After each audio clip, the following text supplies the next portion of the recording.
चंडीगढ़ के पॉश इलाकों से लेकर पंजाब यूनिवर्सिटी के कैंपस तक पिछले कुछ दिनों में हुई फायरिंग की वारदातों ने सबको हैरान कर दिया था।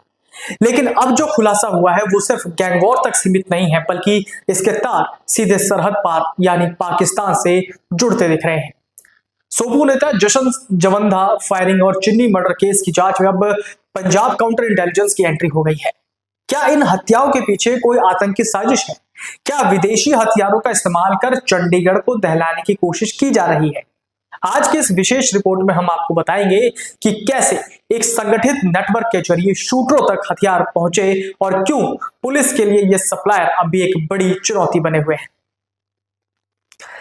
पंजाब यूनिवर्सिटी में सोपू नेता जशन जवंधा पर फायरिंग और सेक्टर 9 में चमनप्रीत उर्फ चिन्नी हत्याकांड की जांच में चौंकाने वाला खुलासा हुआ। सूत्रों के मुताबिक दोनों वारदातों में इस्तेमाल हथियार बॉर्डर पार से लाए गए थे और इनके तार पाकिस्तान से जुड़े हो सकते हैं। पंजाब काउंटर इंटेलिजेंस को जांच में शामिल किया गया, जो आतंकी और क्रॉस बॉर्डर लिंक खंगाल रही है। सूत्रों का कहना है कि आमतौर पर काउंटर इंटेलिजेंस तभी सक्रिय होती है जब किसी मामले में आतंकी कनेक्शन की आशंका हो। हालांकि इस पूरे नेटवर्क का खुलासा आरोपियों की गिरफ्तारी के बाद ही हो सकेगा। वहीं चिन्नी मर्डर केस में 13 दिन बीत जाने के बाद भी हथियार सप्लायर पुलिस की पकड़ से बाहर है। सप्लायर जांच में सामने आया है कि चिन्नी हत्याकांड में शूटरों को इंपोर्टेड पिस्टल देने के लिए दो युवक न्यू चंडीगढ़ से 2 व्हीलर पर कजहेड़ी पहुंचे थे। पेट्रोल पंप के पास शूटरों को हथियार सौंपे गए और इसके बाद आरोपी मोहाली की तरफ फरार हो गए। पुलिस आसपास के सीसीटीवी फुटेज खंगाल रही है, लेकिन अभी तक सप्लायरों की पहचान तक नहीं हो सकी। यह पूरा ऑपरेशन बेहद प्रोफेशनल तरीके से अंजाम दिया गया, जिससे अंदेशा है कि इसके पीछे संगठित नेटवर्क सक्रिय है। जांच में यह भी खुलासा हुआ कि मुख्य आरोपी राजन उर्फ पीयूष पहलवान और प्रीतम वारदात से पहले कजहेड़ी के एक होटल में 3 दिन तक रुके थे। इस दौरान उन्होंने चिन्नी की रेकी की और हमले की साजिश को अंतिम रूप दिया।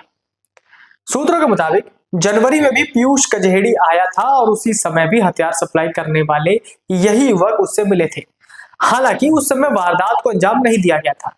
रविवार को चंडीगढ़ पुलिस हरियाणा पुलिस के साथ आरोपियों को कैथल से कजहेड़ी लेकर आई, जहां सीन रिक्रिएशन कराया गया।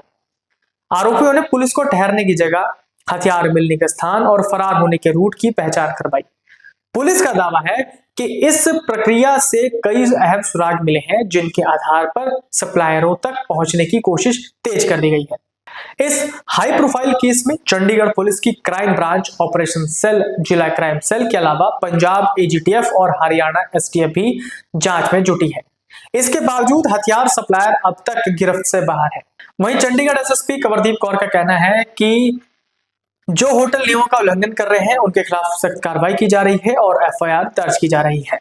पीयू फायरिंग मामले में चंडीगढ़ पुलिस ने जसप्रीत उर्फ जस को पिस्टल देने वाले दिलप्रीत को गिरफ्तार कर लिया। जांच में सामने आया कि वारदात से पहले जसप्रीत सेक्टर 24 के होटल पार्क व्यू में ठहरा था, जहां उसे हथियार उपलब्ध कराया गया। हालांकि मुख्य शूटर गोला समेत काली और कुद्दा अभी भी पुलिस की गिरफ्त से बाहर है। कुल मिलाकर चिन्नी मर्डर केस और पीयू फायरिंग ने चंडीगढ़ पुलिस के सामने सुरक्षा की बड़ी चुनौती खड़ी कर दी है। एसएसपी कंवरदीप कौर के मुताबिक नियमों का उल्लंघन करने वाले होटलों पर तो गाज गिर रही है, लेकिन असली सवाल उन सप्लायरों का है जो न्यू चंडीगढ़ से आकर सरेआम हथियार बांटकर चले गए। लक्की पटियाल जैसे गैंगस्टरों का सिंडिकेट और पाकिस्तान से हथियारों की खेप आना पंजाब और चंडीगढ़ के लिए एक खतरे की घंटी है। अब देखना यह होगा कि काउंटर इंटेलिजेंस और पुलिस की संयुक्त टीमें मुख्य शूटरों और इन सप्लायरों को कब तक सलाखों के पीछे पहुंचा पाती है। अगर आप ये वीडियो YouTube पर देख रहे हैं तो हमारे चैनल को सब्सक्राइब कर बेल आइकन दबाएं और Facebook पर देख रहे हैं तो हमारे पेज को लाइक करें।